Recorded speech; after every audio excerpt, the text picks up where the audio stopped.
Welcome student to EduSet channel Haryana. Myself Bimla Devi, lecturer in commerce, GG SSS Gangwa Hisar.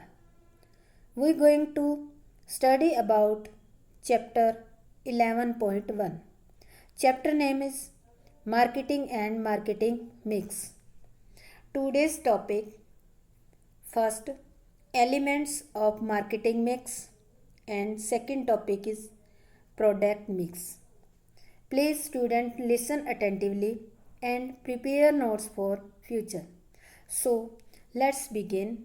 Today first topic is element of marketing mix. यानी कि elements means जो तत्व होते हैं, elements क्या कहते हैं, हम तत्व कहते हैं।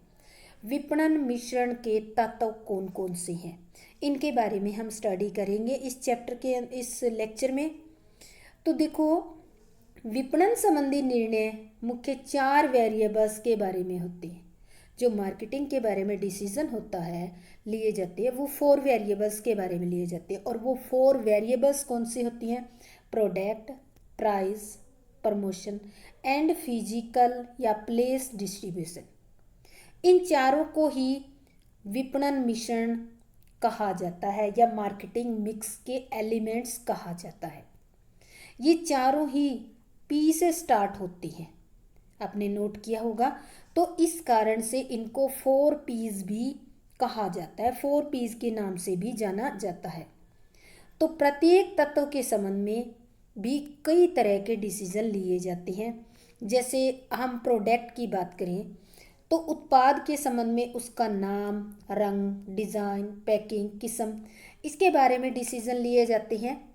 प्रत्येक तत्व अपने आप में बहुत सारे डिसीजन का एक समूह है, इसलिए प्रत्येक तत्व को एक विशेष मिश्रण मिक्स का नाम ही दे दिया गया है। जैसे प्रोडक्ट मिक्स। विपणन मिश्रण के चारों तत्वों को हम जो है एक्सप्लेन करेंगे। तो देखो, सबसे पहला जो है हमारा 4 मिक्स है, जिनको हमने किस किस नाम से पढ़ा है? Price mix, promotion mix, place mix, physical distribution mix और प्रोडक्ट मिक्स।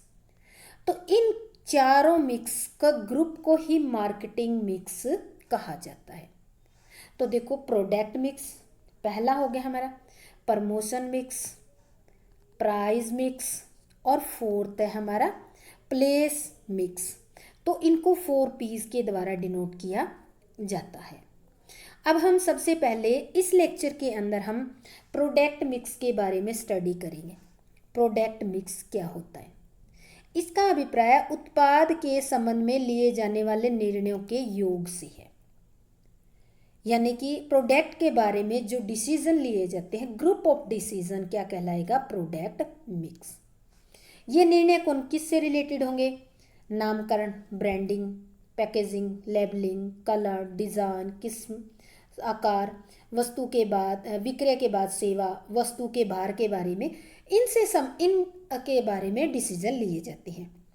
ये निर्णय ग्राहकों को अपनी ओर आकर्षित करने में ही महत्वपूर्ण भूमिका निभाते हैं।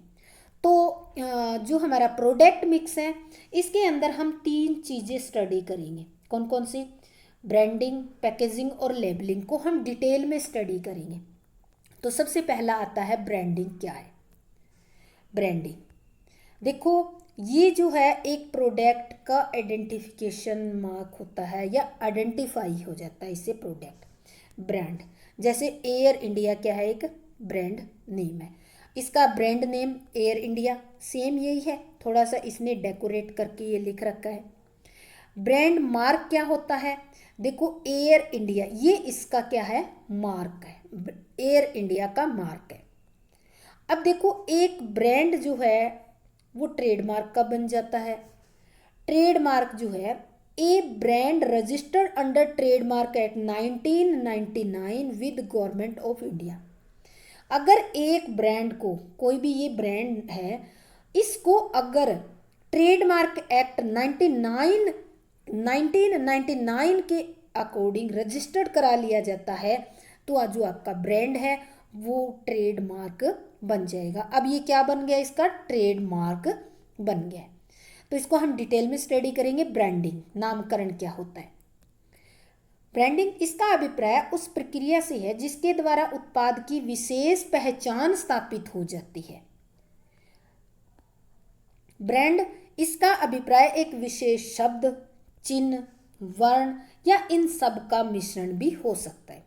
जब हम बाजार में जाकर कहते हैं लक्स साबुन, Colin, glass cleaner, Samsung TV, Britannia good day biscuit, Bajaj Chetak scooter, liberty जूता, इस तरह से नाम लेकर हम क्रिया करते हैं, तो उत्पादों के ये नाम और कुछ नहीं है, केवल उनके ब्रांड ही होते हैं।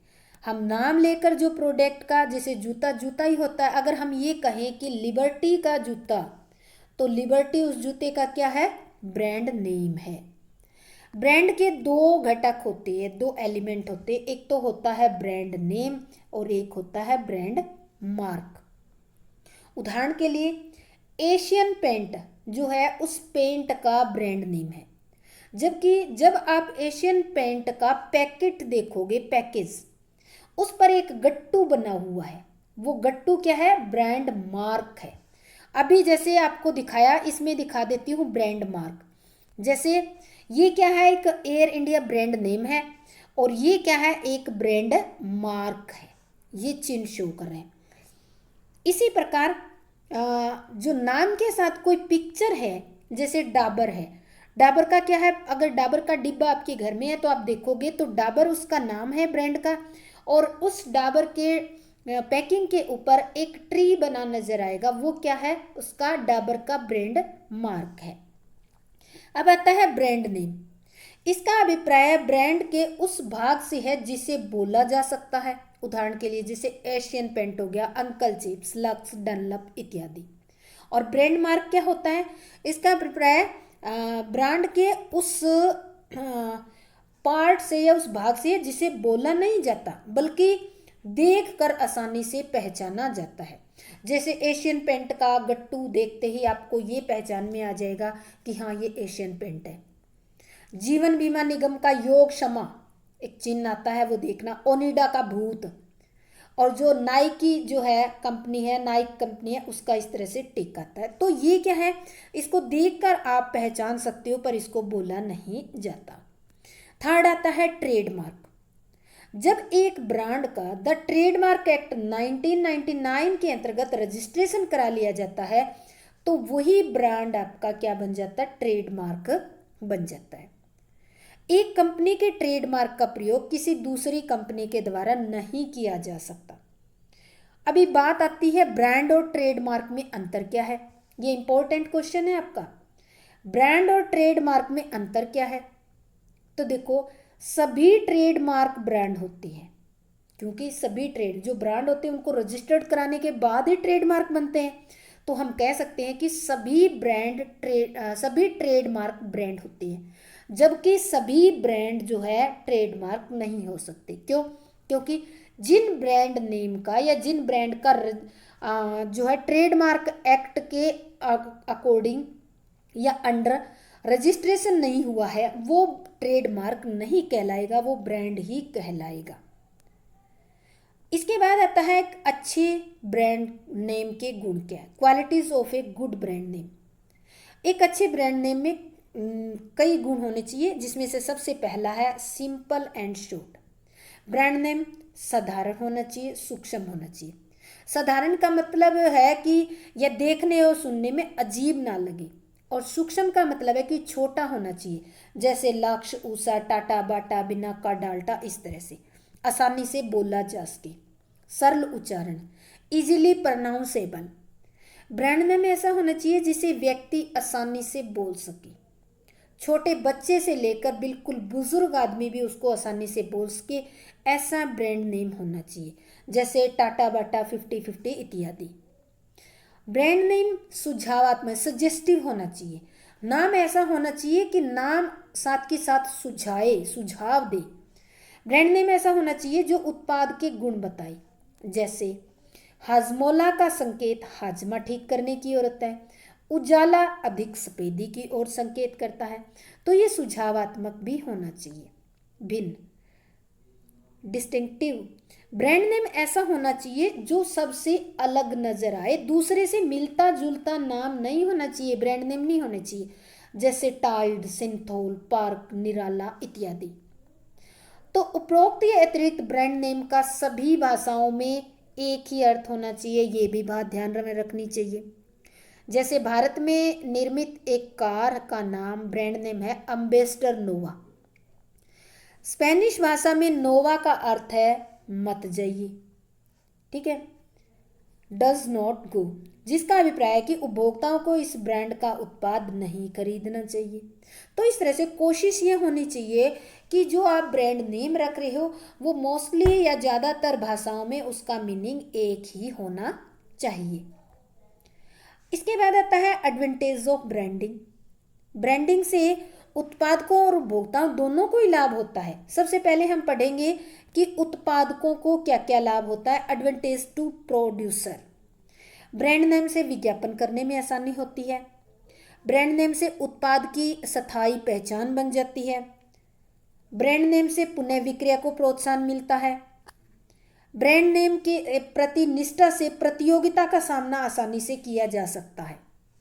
अब नेक्स्ट आता है advantage to customer. Brand name का कस्टमर को क्या फायदा होता है। माल खरीदते समय कम समय लगता है क्योंकि ब्रांड वाले उत्पादों को आसानी से पहचाना जा सकता है।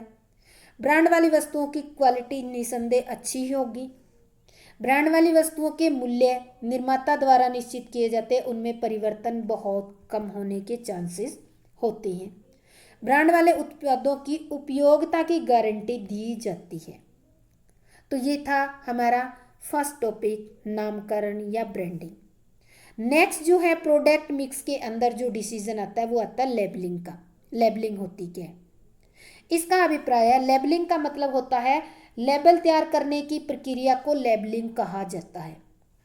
लेबल वस्तु या उसके पैकेज के साथ लगी एक ऐसी चिट होती है जो वस्तु अथवा उसके उत्पादक के बारे में जानकारी प्रदान करती है। यह लपेटन वाले कागज या सील के रूप में हो सकती है। उदाहरण के लिए दवाई की शीशी पर दवाई का नाम, उत्पादक का नाम, दवाई बनाने का फॉर्मूला, उत्पादन की तिथि, सुरक्षित उपयोग करने की अंतिम तिथि, बैच नंबर, मूल्य, और कई कई बार तो दवाई के ऊपर चेतावनी भी लिखी होती है कि बच्चों से दूर रखें या इनको कूल एंड ड्राई प्लेस पर रखें। इस तरह की जो इन्फॉर्मेशन होती है दी हुई होती है। तो देखो लेबल कितने प्रकार के होते हैं, ये 3 टाइप के होते हैं। सबसे पहला है ब्रांड लेबल, ऐसा लेबल जिस पर वस्तु के केवल ब्रांड का नाम लिखा हो उसे ब्रांड लेबल कहा जाता है। इस लेबल पर वस्तु के ब्रांड के नाम के अतिरिक्त कोई भी इंफॉर्मेशन नहीं दी जाती। सेकंड है ग्रेड लेबल, यह एक ऐसा लेबल होता है जिस पर लिखे शब्द या अंक उस वस्तु की क्वालिटी को या उसकी ग्रेडिंग को प्रदर्शित करती है।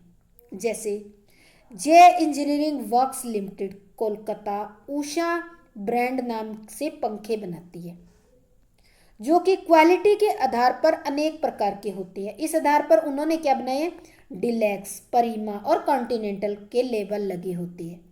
तो इस प्रकार के लेबल जो है अलग अलग श्रेणी के, डिलैक्स बहुत अच्छा, प्रीमा मीडियम साइज का, और कॉन्टिनेंटल जो है निम्न कैटेगरी का प्रोडक्ट है।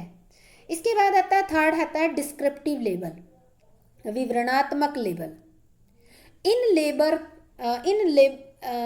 लेबल पर उत्पाद का पूर्ण विवरण लिखा होता है, जैसे वस्तु किन किन चीज़ों को मिलाकर तैयार की गई है, वस्तु का प्रयोग किस प्रकार किया जाएगा, वस्तु के विभिन्न प्रयोग क्या है, प्रयोग करते समय ध्यान रखने वाली बातें, उत्पादक का नाम, उत्पादन की तिथि, बैच नंबर। इस प्रकार के लेबलों का प्रयोग ज़्यादातर दवाई के निर्माताओं द्वारा किया जाता है, क्योंकि जो दवाई होती है उसके बारे में डिटेल्ड इंफॉर्मेशन लिखनी कंपलसरी होती है। अब आता है क्या लेबलिंग अनिवार्य है, इज लेबलिंग कंपलसरी। तो देखो प्राय उत्पादक जो होता है उत्पाद पर लेबल लगाने या न लगाने और लेबल के प्रकार का चयन करने में पूर्ण रूप से स्वतंत्र होता है। यानी कि उसके ऊपर कोई फोर्स नहीं होती कि वो किस टाइप का लेबल चुने, किस तरह का लेबल लगाए भी या ना लगाए। लेकिन कुछ उत्पादों पर सरकार द्वारा लेबल लगाना अनिवार्य कर दिया गया है। जिन प्रोडक्ट पर सरकार के द्वारा लेबल लगाना अनिवार्य किया गया है उन पर लेबल लगाना कंपलसरी है। इतना ही नहीं बल्कि कुछ एक लेबल प्रोडक्ट के बारे में तो गवर्नमेंट ने ये रूल बना रखा है कि कुछ एक बातें डिसाइड करके दे रखी है कि उन बातों को भी उसके लेबल के साथ लिखना होगा लेबल में। इतना ही नहीं बल्कि लेबल का विवरण भी निश्चित कर दिया गया है। उदाहरण के लिए दवाइयों व प्रोसेस्ड फूड पर लेबल लगाना व उस पर निर्धारित सूचनाएं अंकित करना अनिवार्य है। इसी प्रकार जैसे कि सेहत के लिए हानिकारक जैसे ये आती है आपकी खैनी वगैरह आती है, तंबाकू की पैकेट आती है, उसके ऊपर स्पष्ट लिखा होता है सेहत के लिए हानिकारक। उत्पादों के लेवल पर वैधानिक चेतावनी अंकित करना अनिवार्य होता है। जैसे पान सिगरेट के पैकेट पर स्वास्थ्य के लिए हानिकारक, सेहत नहीं स्वास्थ्य के लिए हानिकारक लिखा हुआ होता है। इसी प्रकार दवाइयों की बोतल जो होती है उन पर लिखा होता है कीप अवे फ्रॉम चिल्ड्रन या बच्चों से दूर रखें। इस तरह की लाइंस लिखनी कंपलसरी होती है। अब आता है फंक्शंस ऑफ लेबलिंग। लेबल के फंक्शन क्या है? सबसे पहला है पहचान। लेबल की सहायता से अनेक वस्तुओं में से किसी एक वस्तु को पहचान पाना संभव होता है। उदाहरण के लिए एक ढेर में अनेक साबुन रखी है, आप सिंथोल साबुन लेना चाहते हैं तो लेबल की मदद से आप अपनी इच्छित साबुन को आसानी से पहचान सकते हो। क्लासिफिकेशन, जब एक ही उत्पाद की कई क्वालिटी होती है तो लेबल ही ये बताता है कि किस पैक में किस क्वालिटी का उत्पाद है। उदाहरण के लिए हिंदुस्तान लीवर लिमिटेड 3 किस्म की चाय बनाती है। प्रत्येक किस्म की चाय की अलग पहचान करने के लिए हरे, लाल और पीले रंग के लेबल का प्रयोग किया गया है। तो जो पैकेट है, चाय की पैकिंग है, हरे, लाल और पीले रंग की, पैकेट को देखकर ही आप पहचान जाओगे कि किस क्वालिटी की इसके अंदर चाय है। प्रमोशन, लेबलिंग का तीसरा कार्य है विक्रय संवर्धन करना या प्रमोशन करना। ग्राहक कई बार सजावटी लेबल को देखकर उत्पाद को क्रय कर लेते हैं, क्रय करने के लिए उत्साहित हो जाते हैं। आजकल लेबलिंग का विक्रय संवर्धन के रूप में या एक महत्वपूर्ण उपाय के रूप में प्रयोग किया जाता है, क्योंकि जब तक कोई प्रोडक्ट या पैकिंग आपके घर में पड़ी होती है, जब तक आपको दिखती रहती है, तो उसके ऊपर जो लेबल है उसको देखकर आपको उस प्रोडक्ट की याद आती रहती है। तो एक टाइप से वो प्रमोशन ही होती रहती है। थर्ड है आपका प्रोडक्ट मिक्स का थर्ड पॉइंट जो है पैकेजिंग। जिस कंटेनर में उत्पाद को रखा जाता है उसे कहा जाता है पैकेज। पैकेज किसे कहा जाता है? जिस कंटेनर में उत्पाद को रखा जाता है उसे पैकेज कहा जाता है। और पैकेजिंग का अभिप्राय उन क्रियाओं के समूह से है जो उत्पाद को रखने वाले कंटेनर का या उस पात्र का डिजाइन बनाने और उनके उत्पादन से संबंधित होता है। पैकेजिंग के अंदर कंटेनर का डिजाइन इस ढंग से बनाया जाता है ताकि उत्पाद को प्रयोग करने में कठिनाई ना हो। उदाहरण के लिए डिटॉल लिक्विड का पैक इस ढंग से डिजाइन किया जाता है कि पैक को ऊपर से दबाते ही लिक्विड बाहर आ जाता है। यदि ऐसा ना हो तो पैक की उपयोगिता कम हो जाती है। पैकेजिंग का मुख्य उद्देश्य होता है वस्तुओं को संग्रहण और परिवहन करने में उनमें टूट फूट क्षय क्षति कम हो या ना हो, इसलिए पैकिंग की जाती है। पैकेजिंग से वस्तुओं को लाने, ले जाने, पकड़ने और उठाने में भी सुविधा होती है। वस्तुओं की पैकिंग जो है बोतलों, पीपों, प्लास्टिक के थैलों या डिब्बों में की जाती है। पैकेजिंग के कार्य क्या है? Function of packaging. उत्पाद पहचान, सबसे पहला है प्रोडक्ट आइडेंटिफिकेशन। पैकेजिंग उत्पाद पहचान का कार्य करती है। उत्पाद को विशेष साइज, रंग, आकार के पैकेटों में इस ढंग से पैक किया जाता है कि वे प्रतियोगी उत्पाद से बिल्कुल अलग दिखे। जैसे कॉकटेल का रोल पीले रंग के पैक में पैक किया जाता है तो इसे पता चल जाता है कि ये कॉकटेल जो कंपनी है उसका प्रोडक्ट है। सेकंड जो है फंक्शन वो है प्रोडक्ट प्रोटेक्शन।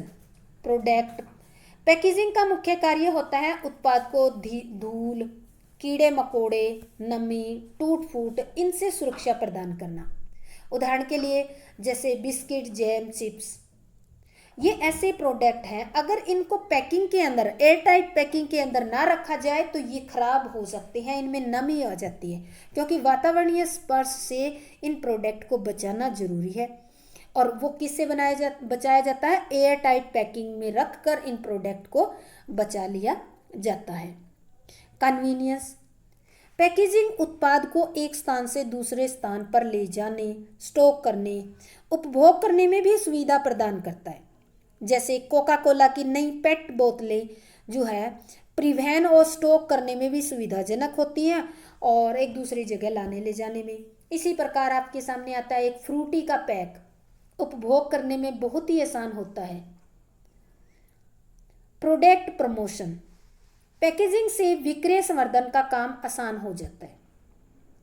जब तक उपभोक्ता के घर में पैकिंग का सामान पड़ा रहता है, वो जो पैकिंग है वो उपभोक्ता को उस उत्पाद की याद दिलाता रहता है। तो इस प्रकार पैकेजिंग एक मूक विक्रयकर्ता की भूमिका भी निभाता रहता है, यानी कि इससे विक्रय में वृद्धि भी होती है। पैकेजिंग के महत्व अथवा लाभ, इम्पोर्टेंस और मेरिट्स ऑफ पैकिंग। सबसे पहला है स्वस्थ एवं स्वच्छता बनाए रखने में ऊंचा स्तर होता है, rising standard of health and sanitation. इससे क्या होता है? लोगों के स्वास्थ्य के प्रति, लोग आज के टाइम में देखें तो स्वास्थ्य के प्रति बहुत ज़्यादा सचेत है। बहुत ज़्यादा सचेत होने के कारण वो पैक्ड वस्तुएं ही खरीदना ज़्यादा पसंद करती है। कारण क्या है? इन वस्तुओं में एक तो मिलावट की संभावना कम रहती है, दूसरा ये वस्तुएं जो है धूल, धुएं, कीड़े मकोड़ों से सेफ रहती हैं। स्वयं सेवा दुकानें, सेल्फ सर्विस आउटलेट्स। आजकल स्वयं सेवा दुकानें बहुत ज़्यादा लोकप्रिय हो रही है, विशेषकर ये बड़े शहरों में, मेट्रो सिटी में ही होती हैं। यही कारण है कि विक्रय सहायकों की भूमिका अब पैकेजिंग द्वारा निभाई जा रही है। नवीनता के अवसर, पैकेजिंग के लगातार उपयोग से इस क्षेत्र में शोधकर्ता को नए नए अवसर प्राप्त हुए हैं। लोगों को इसमें जो है रोजगार के अवसर बढ़े हैं, क्योंकि पैकिंग, नए नए टाइप की पैकिंग इसमें वो शोध कर रही हैं, इससे रिसर्च कर रहे हैं। इससे एक तो पैकेजिंग के जो नए नए तरीके हैं वो बढ़ रहे हैं, दूसरा रोजगार बढ़ रहा है। उत्पादों का विभेदीकरण, प्रोडक्ट डिफरेंशिएशन। पैकेजिंग जो है उत्पादों के विभेदीकरण में सहायक होता है, क्योंकि पैकेज के रंग, पदार्थ, आकार के कारण क्रेता जो है उत्पाद की क्वालिटी में अंतर को भांप लेता है। जैसे आपको चाय के बारे में बताया कि हरे, पीले और लाल रंग के पैकेट में जो चाय आती है, तो उस पैकिंग को देखकर ही कस्टमर पहचान लेता है कि किस पैकेट में किस क्वालिटी की चाय होगी। अब आता है लेवल्स ऑफ पैकिंग। देखो पैकेजिंग 3 लेवल्स की होती है। इसको हम एक चित्र की सहायता से हम करेंगे। प्राइमरी पैकिंग, हमने एक टूथपेस्ट का पैकिंग ली है, ये है टूथपेस्ट, यानी कि प्रोडक्ट से नज़दीक जो प्लास्टिक की ट्यूब होती है जिसमें टूथपेस्ट डली होती है, तो जो प्लास्टिक की ट्यूब है वो कौन सी पैकिंग है? प्राइमरी पैकिंग है। सेकेंडरी पैकिंग, जो आप टूथपेस्ट खरीद कर लाते हो वो एक गत्ते की डिब्बी के अंदर आती है, तो उसको कहा जाता है सेकेंडरी पैकिंग। और ट्रांसपोर्टेशन के लिए क्या करते हैं? इस तरह की पैकिंग को बड़े बड़े कंटेनर, ये बड़े बड़े डिब्बे देख रहे हैं, इनके अंदर पैक करके एक जगह से दूसरी जगह ले जाया जाता है, तो उसको कहा जाता है ट्रांसपोर्टेशन पैकिंग। तो देखो प्राथमिक पैकेजिंग, इसका अभिप्राय उस पैकेज से है जो उत्पाद के बिल्कुल नज़दीक होता है। कुछ दशाओं में इसे उत्पाद के पूरे जीवन काल तक रखा जाता है, जैसे शेविंग क्रीम होगी, ट्यूब होगी, माचिस की डिबिया होगी। जब तक प्रोडक्ट है तब तक हम उस पैकिंग को भी संभाल कर रखते हैं, क्योंकि उस पैकिंग के बिना वो प्रोडक्ट जो है वो खराब हो जाएगा। मान लो टूथपेस्ट है, ठीक है, जब तक टूथपेस्ट आप यूज़ करते हो तो टूथपेस्ट की जो डिब्बी है, या जो डिब्बी नहीं कहेंगे उसको, ट्यूब है, उसको संभाल कर रखोगे। शेविंग क्रीम की जो ट्यूब है उसको संभाल कर रखोगे। अगर आप ये कहो कि शेविंग क्रीम प्रोडक्ट है वो हम निकाल लें और जो ट्यूब है उसको फेंक दें, तो आपका जो प्रोडक्ट है वही खराब हो जाएगा। और कुछ अन्य दशाओं में इसे उस समय तक रखा जाता है जब तक उपभोक्ता इसका उपभोग करने के लिए तैयार होता है। यानी कि जैसे कि आपकी हम एग्जांपल लेते हैं, साबुन आती है, नहाने की साबुन, ये एक उसमें आती है, पैकेट में आती है, कागज़ का जो रैपर सा होता है उसमें लिपटी हुई आती है, उस पैकिंग में आती है। आप जब साबुन को यूज़ करने लगते हो तो वो पैकिंग जो है वो उतार कर डस्टबिन में डाल देते हो और आप उस प्रोडक्ट को यूज़ कर लेते हो। यानी कि जब तक उपभोक्ता इसका उपभोग करने के लिए तैयार होता है, जब उसको पहली बार उपभोग करता है तो उसके बाद वो पैकिंग में नहीं रखता। सेकेंडरी पैकेजिंग, इसका अभिप्राय उस पैकेज से है जो उत्पाद को प्रयोग करने के समय तक उसकी अतिरिक्त देखभाल करने के लिए उपयोग में लाया जाता है। आप जो लाते हो, ट्यूब लाते हो टूथपेस्ट की, आप बाजार से घर तक लाते हो, तब तक आप जो है आपके जो टूथपेस्ट होती है वो एक डिब्बी में होती है। इसी प्रकार जो शेविंग क्रीम की ट्यूब होती है वो भी एक गत्ते के बक्से में या जो बक्सा या डिब्बा होता है उसमें होती है। जब उपभोक्ता क्रीम का प्रयोग शुरू करता है तो इसे इस गत्ते की डिब्बी को फेंक दिया जाता है, लेकिन प्राथमिक पैकेज जो प्लास्टिक की ट्यूब होती है उसको रखा जाता है। परिवहन पैकेजिंग, ट्रांसपोर्टेशन पैकेजिंग, इसका अभिप्राय उस पैकेज से है जिसका प्रयोग परिवहन या संग्रहण के लिए जरूरी होता है। उदाहरण के लिए एक बड़े गत्ते का डिब्बा जिसमें माना कि 100 शेविंग क्रीम की ट्यूब रखी जाती है और फिर उस बड़े गत्ते के डिब्बे को कंटेनर में या हम कहें कि ट्रक में रखकर एक जगह से दूसरी जगह पर ले जाया जाता है। तो ऐसी पैकिंग को, जो पैकिंग केवल ट्रांसपोर्टेशन के लिए ही यूज़ की जाती है, माल को एक जगह से दूसरी जगह पर लाने ले जाने के लिए यूज़ की जाती है, उस पैकेजिंग को कहा जाता है ट्रांसपोर्टेशन पैकेजिंग।